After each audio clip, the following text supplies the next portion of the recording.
말씀의 제목 같이 한번 읽어보겠습니다. 기독교 황금률, 아브라함의 손님 대접. 기독교의 황금률, 그러니까 황금과 같이 아주 귀하고 중요한 말씀이다, 율례다라는 뜻으로 황금률이라고 합니다. 특별히 황금률 직접적으로 해당하는 그 성경 구절은 마태복음 7장 12절에 그러므로 무엇이든지 남에게 대접을 받고자 하는 대로 너희도 남을 대접하라. 이것이 율법이요 선지자니라. 그러니까 남에게 대접을 받고자 하는 대로 어떻게 하라고요? 남을 대접하라. 그러니까 우리는 본성이 이기적이기 때문에요. 남에게 대접을 받고자 하고 또 내가 높임을 받고자 하고 늘 섬김을 받고자 하는 성향이 있습니다.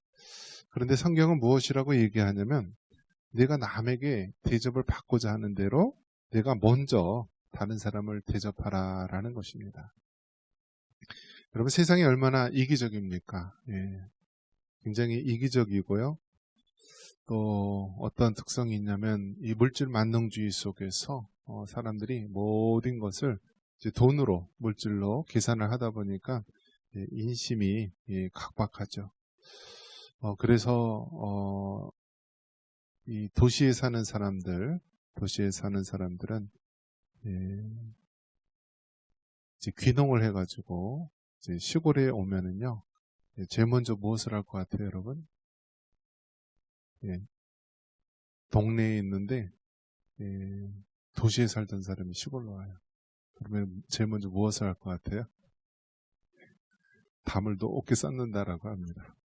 담을 높게 쌓고요, 성처럼 만들어서 주변에 있는 사람들이 들어오지 못하도록 들여다볼 수도 없을 정도로.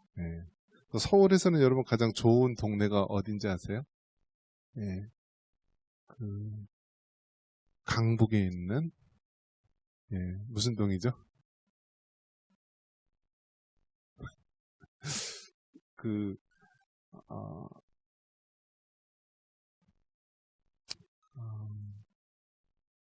한성대학교에 있는 그 동네 기억나시는지 모르겠는데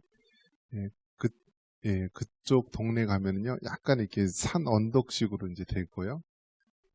이 집집마다 보면 다 그 과거 그 산동네 막 이런 데인데도 그쪽 잘 사는 동네 가면은 으리으리하게 성처럼 돼 있고 주차장들이 다 있고요. 그 주차장 너머에는 아주 푸른 잔디가 쫙 깔려 있고 나무 정원으로 아름답게 꾸며져 있고요. 그래서 그 바깥에서요 구경도 못해요. 또 그 장충당공원 쪽 가면은 예전 이병철 회장 때서부터 있었던 또 집이 있대요, 그쪽에. 그런데 그 집 안에를 구경도 못해요. 어떻게 생겼는지. 하도 성처럼 뺑뺑 둘러싸여 있어서. 그러니까 어떻습니까? 이 세상에 살아갈 때 권력 있고 돈 있고 가진 것 있는 사람들 사는 세상은 딴 세상처럼 느껴지죠. 자, 반면에 일반적으로 이제 일반 서민이라고 하죠. 일반 사람들이 살아가는 데는 가져가려고 해도 가져갈 게 있어요, 없어요? 없어요. 그냥 확 열어놓고 그렇게 살아가고 있는데요. 도시에 있는 사람들이 이제 귀농하거나 또 전원생활을 즐기기 위해서 왔을 때 항상 하는 것이 담을 높게 쌓는다. 그리고 대문을 아주 튼튼하게 탁 철문으로 막아서고요. 또 무엇을 하시는지 아십니까? 땅 찾기 한대요, 땅 찾기. 과거에 새마을운동 할 때는 어떻습니까? 막 초가집을 세우고 막 그랬을 때는 막 이 땅의 개념이 막 서로 넘어가고 막 차지하고 있고 경계도 애매하고 또 마을에 뭐 이런 골목이나 길들을 놓을 때요. 뭐 형님 우리 땅 쓰셔도 됩니다 하면서 막 땅을 막 내놓고 막 그런대요. 그러다가 이제 세월이 바뀌어가지고 오다 보니까 땅 찾기부터 한대요. 땅을 찾아가지고요. 땅을 다 폐쇄를 시켜버린대요. 그래서 어느 날 마을길이 차단되고 없어지기도 하고 그런데요. 왜 그러냐면 정말 이 세상, 특히 도시 속에 살아가는 사람들의 모습은 폐쇄적이고요. 이기적이고 또 그렇게 하지 않으면 살아남기 힘든 그러한 경쟁사회 속에서 살아갔기 때문입니다. 이제는 점점 어떻습니까? 우리나라가 이제 가난한 나라가 아니죠. 뭐 3만 5천 불, 4만 불 가까이 되는 그러한 시대 속에서 요즘에는요. 정말 그 기초생활 수급 대상자 이런 사람들이요. 엄청나게 잘 그래도 혜택을 받으면서 자라요. 그러니까 우리나라에서는 정말 여러 가지 사회복지 시스템이 잘 돼서 했는데요. 그럼에도 불구하고 고독사하는 사람이 많고요. 홀로 죽는 사람이 많이 있고 또 청년들 중에서요. 요즘 도시 청년들 보면은요. 각 대학별로 어떤 것을 하냐면 아침 주기 운동을 한다라고 합니다. 대학생들이나 청년들이요. 학교에 가거나 그럴 때 굶는 사람들이 그렇게 많대요. 굶는 사람이 많고 그들이 이제 끼니를 때우기 위해서 뭐 편의점에서 삼각김밥이나 뭐 그런 걸로 배를 채우기도 하고 그래서 학교에서 각 대학별로 아침 주기 그런 운동을 해가지고요. 저렴하게 뭐 1,000원이면 1,000원 뭐 이런 식으로 해서요. 뭐 학생들이 아침을 굶지 않고 먹을 수 있도록 학교에서 좀 일부 재정 지원해주고 싼값으로 하는데요. 아무리 사회복지가 발달하고 아무리 경제가 발달하다 할지라도요. 그 가운데에서는 가난한 자가 있고요. 굶주린 자가 있고 병든 자가 있는 것이 바로 이 세상의 모습입니다. 그래서 요즘은 특히 청년들이 그렇게 살기 힘들다라고 합니다. 여러분, 청년 다 한 세월 다 보내셨죠? 예. 청년이 힘들대요, 요즘에요. 청년들. 왜 힘드냐면 과거에는 대학만 졸업해도 얼마든지 가고 싶은 회사, 직장에 다닐 수가 있는데요. 이전에 대학 나와도요. 오히려 뽑는 데가 없는 거예요. 뭐 삼성이나 뭐 현대나 대기업들 보면은 이제는 이 과거처럼 신입사원을 다 많이 뽑는 것이 아니라 필요할 때만 경력직이나 일부 사원들만 뽑는다라고 합니다. 그러니까 아무리 열심히 취업 공부를 해도 취업이 안 되죠. 그리고 집값이 얼마나 비쌉니까? 뭐 한 20평 되는 그런 집이요. 막 10억, 20억 뭐 그 이상 간대요. 뭐 굉장히 이제 청년들이 또 신혼부부나 젊은 사람들 결혼을 해도 들어갈 수 있는 그러한 구조가 안 되는 것이죠. 그래서 서울에서 밀려나면 어디로 가죠? 의정부로 가잖아요. 그래서 의정부로 밀려가면 양주, 동두천, 그리고 마지막까지 가는 데가 어디죠? 연천에서 이제 좀 있으면 북한으로 갈지도 몰라요. 그러니까 이 공장 같은 경우에도 서울 부근에 있던 공장들이요 다 밀려나는 거예요. 그래서 서울 외곽에 있다가 뭐 의정부, 양주, 뭐 동두천 막 이런 데로 밀려나죠. 그러니까 점점 외곽으로 밀려나게 되는 거예요. 그리고 이제 서울에서 집을 사도요 이제는 대출을 안 해준대요. 젊은 사람들한테 대출을 안 해준대요. 그러니까 대출을 안 하고 자기 돈으로 사라는 거예요. 그러니까 그 수십억 되는 아파트나 집을 젊은 사람들이 살 수 있어요? 못 사잖아요. 그러니까 젊은 사람들이나 돈 없는 사람들은 너희들은 살지 마라. 서울에서 살지 말라. 그러면서 점점 외곽으로 쫓겨난다. 젊은이들이 정말 이렇게 밀려나고 있다. 그런 시대입니다. 그래서 젊은이들이 요즘 정말 많은 소외감과 또 사회를 향해서 굉장히 그 마음속에 많은 상처들과 아픔이 있다라고 합니다. 그래서 지금 보면은요, 이 젊은이들이 갖고 있는 가장 큰 이슈가 뭐냐면 공정입니다. 공정함. 그러니까 사회가 뭐 획일적으로 다 똑같을 수는 없지만 그래도 기회에 공정함이 있어야 되는데 그 기회조차 공정하지 못하다라는 거예요. 공정하지 못하다. 모든 것들이 정말 기득권을 가진 사람들 위주로 되는 거잖아요. 과거에 이제 국회의원들이 법을 통과하는데요.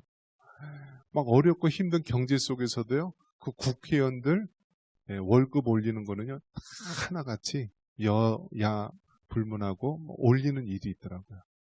그러니까 얼마나 기막힌 일입니까?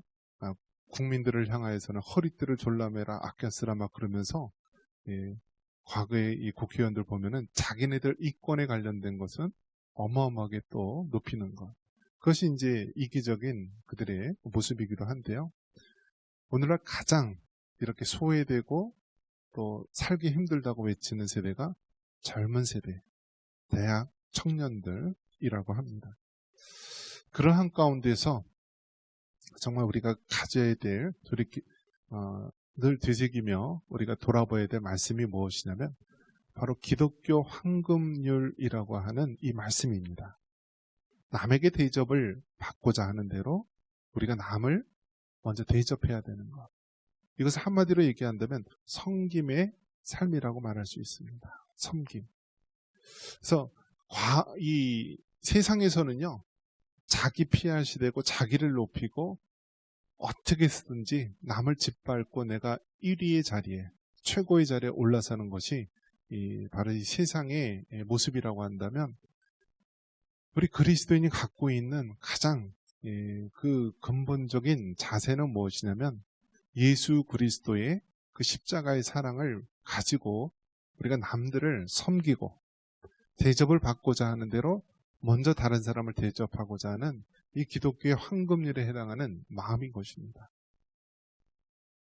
그런 면에서 여러분, 세상이 아무리 각박하다 할지라도 다른 사람을, 나그네를, 젊은이를 잘 섬길 수 있는, 잘 봉사할 수 있는 여러분 되시길 축원합니다. 성경에 보면은 이제 부짓 중에, 그러니까 의식하지 않은 그런 중에 나그네를 대접하여서 바로 그 나그네가 하나님이시고 또 두 천사를 대접했다라는 그런 성경 말씀이 있는데요. 그것이 바로 오늘 창세기 18장의 말씀입니다. 우리 1절과 2절 같이 한번 읽어보겠습니다. 창세기 18장 1절과 2절입니다. 여호와께서 마므레의 상수리 나무들이 있는 곳에서 아브라함에게 나타나시니라. 날이 뜨거울 때에 그가 장막문에 앉아 있다가 눈을 들어본즉 사람 셋이 맞은편에 서 있는지라. 그가 그들을 보자 곧 장막문에서 달려나가 영접하며 몸을 땅에 굽혀. 아멘. 오늘 이 창세기 18장은 아브라함 이야기가 나옵니다. 아브라함. 그 앞부분에서는 이제 아브라함이 이제 아브람에서 아브라함이라고 이름이 개명이 되면서요, 여러 민족의 아버지가 되는 그런 축복을 허락해 주시는 것이죠. 그러면서 이제 할례 사건이 나오죠. 할례. 할례가 나오는데요. 할례라는 것은 무엇입니까? 난지 8일 만에 모든 이스라엘 남성들은 이 할례 의식을 갖게 됩니다. 그래서 그 남성의 그 성기의 표피를 칼로 베는 거예요. 칼로 베가지고 하는 그 의식인데, 이 할례가 무엇을 의미하냐면 하나님께서 아브라함에게 내가 너에게 하늘의 별과 같이 바닷가의 모래와 같이 자손을 주시겠다라고 했는데요. 어떻게 됐나요? 자녀가 없었어요. 자녀가 없었어요. 그러면서 아브라함이 육신의 방법으로 그렇게 얻은 자녀가 훗날 이슬람 사람들의 조상이 되는 그 이스마엘이 되는 것이고요. 이스마엘이 이제 그 아랍인들, 이슬람 교도들의 조상이 되고, 이 할례를 한 이후에 태어난 자녀가 누구냐면 바로 이삭입니다. 이삭. 그래서 이삭은 그 영적인 의미를 본다면 남자가 성기를 자르면 어떻게 생산을 할 수 있어요? 없어요? 못하잖아요. 그러니까 할례가 하나의 그런 의미예요. 인간적인 방법으로는 더 이상 자녀를 낳을 수 없다. 오직 하나님의 방법으로 자녀를 낳게 될 것이다. 그래서 할례 전에는 바로 여종 하갈을 통하여서 이스마엘을 낳게 되지만 할례를 받은 이후에 이삭을 낳게 되는데요. 이삭은 더 이상 사람의 방법으로 낳는 것이 아니라 하나님의 방법으로 낳는 것이다 라는 것을 보여주는 사건입니다. 그래서 할례를 행하고 난 이후 그 다음 해에 바로 이삭을 낳게 되는데요. 이삭을 낳을 것이다 라는 소식을 바로 오늘 이 창세기 18장 사건을 통하여서 아브라함이 부지 중에 나그네 셋을 대접하게 되는데 그 나그네 셋이 누구냐? 바로 한 분은 하나님이시고 또 나머지 둘은 천사였다라고 보고 있는 것입니다. 그래서 그 천사로부터 내년 이맘때에 바로 이제 사라에게 아들이 있을 것이다 라는 소식을 듣게 되는 것이죠. 그렇기 때문에 여러분 부지중에 천사를 대접한 이 사건, 이것을 가지고 우리가 어떻게 보느냐면 남에게 대접을 받고자 하는 대로 너희가 남을 대접해라. 지나가는 나그네, 정말 나랑 아무 상관이 없는 사람이라 할지라도 그들을 너희가 대접을 받고자 하는 대로 그 사람을 대접했을 때 하나님의 축복이 너에게 임할 것이다. 아브라함이 정말 지나가는 사람 행인 3명을 대접했는데 그 3명이 바로 하나님이요 그리고 2 천사였다. 그리고 그들을 통하여서 기쁜 소식, 내년 이맘때 바로 사라에게 아들이 태어날 것이다 라는 소식을 듣게 된다. 그렇기 때문에 우리 예수님 믿는 그리스도인들은 바로 이 아브라함이 행했던 것처럼 또 많은 믿음의 사람들이 행했던 것처럼 기독교의 황금률이라고 할 수 있는 남에게 대접을 받고자 하는 대로 남을 대접해야 된다라는 것입니다. 한번 따라해 보겠습니다. 나그네를 잘 대접하자. 신약 성경에 보면은 또 사도행전에서 이렇게 나그네를 사람을 잘 대접하여서 하나님의 복음을 전파하는데 큰 일을 이루는 사건이 나오게 됩니다. 이 신약 성경에 보면은 이 사도행전에 보면은 사도 바울이 복음을 전하게 되는데요. 사도 바울은 소아시아에 복음을 전하기 원했는데 바로 이 환상 중에 마게도냐 사람이 와서 여기로 와서 도우라라고 했어요. 그래서 사도 바울의 복음의 방향이 아시아에서 어디로 향했다고요? 유럽으로 향한 거예요. 유럽으로. 그때 만약에 아시아의 복음이 먼저 증거됐다면 어떻게 될까요? 아시아가 복음으로 인하여서 굉장히 많은 발전을 했을 것 같아요. 그런데 하나님의 주권 속에 그 복음의 방향이 예루살렘에서 시작했던 이 복음의 방향이 안디옥에서 이제 소아시아를 거쳐 유럽으로 향하게 됩니다. 그 유럽의 첫 성, 그 마게도냐의 첫 성이 바로 빌립보입니다. 빌립보. 근데 그 빌립보에서 누구를 만나느냐? 바로 루디아라고 하는 자주 옷감 장사를 만나게 됩니다. 그래서 여러분, 이 세상을 정말 중요한 일들을 하는 사람들은 남자인 경우가 많은데요.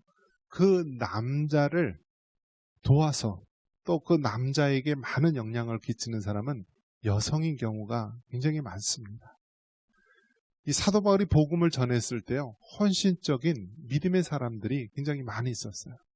그 중에 루디아라고 하는 이 여인은 빌립보에 사는 자주 옷감 장사, 그러니까 옷을 물들여서 이렇게 장사하는 그러한 여인인데요. 이 루디아라고 하는 여인을 통하여서 바로 빌립보 지역에 복음을 전하게 됩니다. 그래서 이 복음의 방향이 아시아에서 유럽으로 전파되는데 큰 역할을 하게 되죠. 만약에 이 루디아라고 하는 여인이 그 나그네를 대접하지 않고 그냥 모른 채 하고 그냥 무관심하게 내버려뒀다라고 한다면 이러한 복음의 확장의 역사가 그렇게 유럽으로 전하는데 어려움이 있었을 것입니다. 그런데 하나님께서 루디아라고 하는 이 여인의 마음을 주장하여 주셔서요, 루디아가 어떤 마음을 갖게 하셨다고요? 나그네를 잘 돌보고 섬기도록 그런 마음을 주신 거예요. 이제 그 당시에 뭐 초대교회 때나 항상 나그네라고 했을 때요. 그 나그네는 그냥 거지나 거름뱅이나 이런 사람들을 이야기하는 것이 아니라 복음을 전도하는 순회 전도자가 굉장히 많이 있었어요. 우리나라에서도 이제 선교사님을 통하여 복음이 전도되었을 때요. 복음을 전하는 사람들 중에서 이 성경책을 이렇게 파는 사람이 굉장히 많이 있어요. 권서인. 그래서 그 당시에는 성경이 굉장히 귀했는데 이런 성경들을 이제 등쯤에 메고요. 막 산골이라든지 오지라든지 이런 시골 지역에 가서 복음을 전했던 많은 사람이 있는데요. 이 초대교회 당시에도 나그네라고 했을 때 나그네 중에 많은 사람들이 복음을 전하는 전도자들이 많이 있고요. 또 복음을 전하는 그러한 믿음의 순례자들이 많이 있었습니다. 그래서 어쨌든 내가 어떤 이득을 바라고서 사람을 대접하는 것이 아니라 성경에 내 이웃을 또 나그네를 모르는 사람이라 할지라도 그를 잘 대접해라. 잘 대접해라.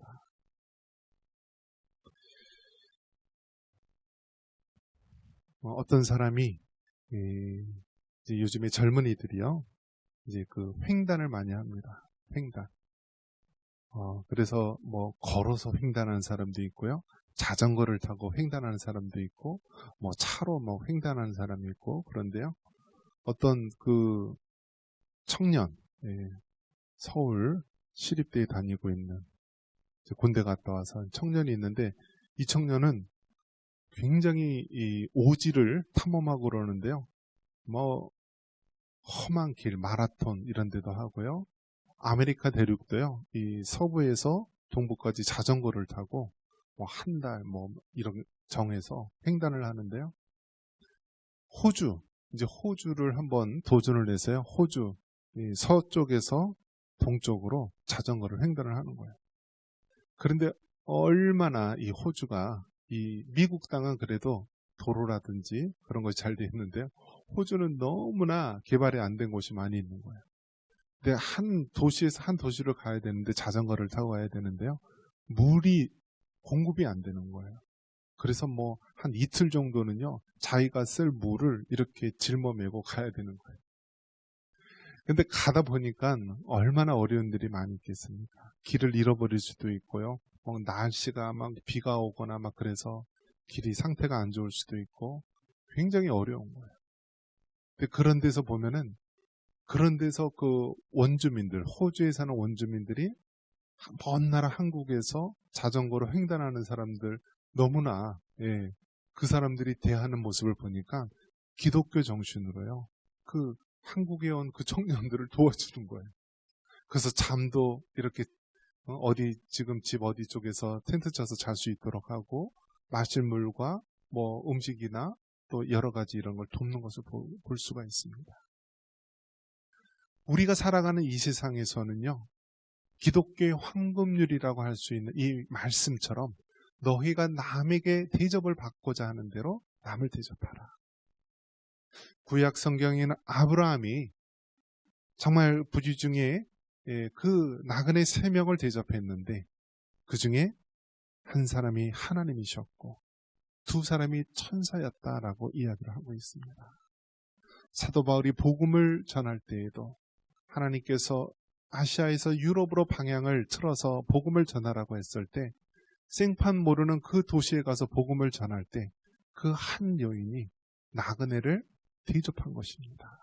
사도 바울이라고 하는 그 나그네를 대접하게 되었어요. 바로 그 빌립보 지역에 유럽의 관문 그 첫 성에 복음을 전하는데 큰 역할을 한 것입니다. 그래서 여러분 지금도 하나님의 역사는 동일하게 일어나고 있는 것입니다. 세상이 얼마나 삭막합니까? 세상이 얼마나 이기적이고 또 개인주의 속에 살아가고 있습니까? 그럼에도 불구하고 우리가 이 땅에 살아갈 때 그 예수 그리스도의 사랑을 가지고요. 기독교의 황금률이라고 하는 이 말씀대로 실천하며 살아가야 되는 것입니다. 우리가 정말 지나가는 그 나그네에게 물 한 그릇이라도 대접했을 때 그것이 결코 헛되지 않고 우리 하나님께서 다 기억하신다라고 말씀합니다. 지금 이 순간에도 우리의 사랑과 우리의 섬김과 또 우리의 이 실천을 필요로 하는 많은 영혼들이 있습니다. 기독교의 황금률처럼 남에게 대접을 받고자 하는 대로 우리도 다른 사람에게 대접을 하고 예수 그리스도의 사랑을 땅끝까지 증거할 수 있는 우리 모두가 되기를 주님의 이름으로 축원합니다.